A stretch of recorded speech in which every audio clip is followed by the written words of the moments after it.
6e journée de top 14 et La Rochelle accueille Bayonne dans un match entre vaincus de la précédente journée. Sous la pluie et dans le vent, les buteurs auront un rôle majeur à jouer. Et les maladresses et autres fautes de main vont donner des munitions, comme sur cette première action du match et un premier en avant.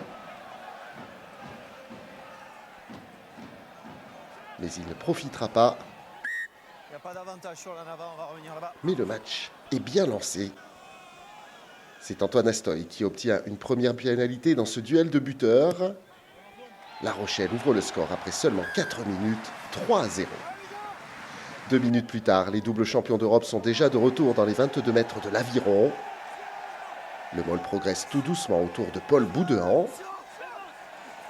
L'édifice passe au sol et obtient un avantage. Avantage qui ne profitera pas suite à ce petit jeu au pied par-dessus. On va revenir ici. Numéro 4. Alors, dans une position quasi similaire à la précédente, Astoy double la mise et son équipe mène 6-0.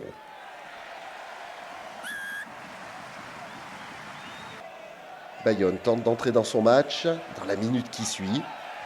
Sur cette touche, les ciels et blancs cafouillent et reculent.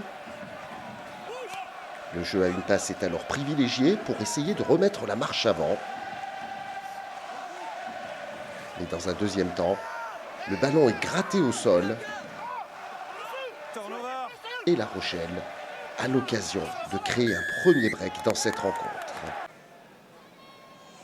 Antoine Astoy ne s'en prive pas, cette fois dans l'axe des poteaux, et La Rochelle mène 9-0. Il faut attendre la 13e minute pour enfin voir Bayonne à l'œuvre dans les 22 mètres rochelais. Les avants de l'Aviron pilonnent l'axe du terrain et obtiennent à leur tour une pénalité. Le métronome local s'appelle Camille Lopez et Bayonne réduit l'écart à 9-3. Bayonne qui s'installe dans le camp adverse et 4 minutes plus tard, on prend les mêmes et on recommence.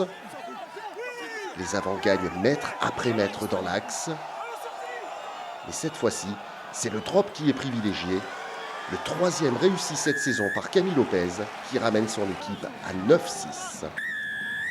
Bayonne est désormais dominateur dans ce match. À la demi-heure de jeu, la mêlée est récompensée d'une nouvelle pénalité. Sous une pluie battante, Camille Lopez ne tremble pas et égalise de plus de 40 mètres, 9 partout. Ronan O'Gara n'apprécie pas vraiment, car c'est le score à la pause. Au retour des vestiaires, La Rochelle remet la marche avant et Bayonne commet à nouveau des fautes. Antoine Astoy profite de l'occasion et redonne l'avantage aux siens 12-9. Le temps ne s'améliore pas et pour le jeu au large, on repassera.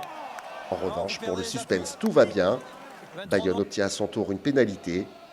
À gauche, à droite, de près ou de loin, Camille Lopez est toujours aussi efficace et rétablit l'égalité à 12 partout après 49 minutes. Bayonne commence à croire en son destin et remet la main sur le ballon peu après l'heure de jeu. Sous pression, les Rochelais sont pris en défaut au sol. Camille Lopez donne l'avantage à son équipe 15-12 pour la première fois du match.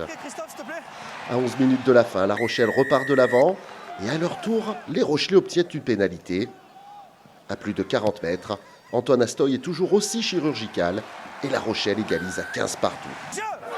À la 79e minute, c'est alors l'heure de trouver un héros improbable. Sur cette mêlée, c'est la pénalité de la gagne pour Hugo Reuss. Pour son premier ballon du match, le champion du monde U20 réussit son coup de pied et La Rochelle arrache la victoire 18-15. Bayonne repart déçu, mais prend tout de même le bonus défensif.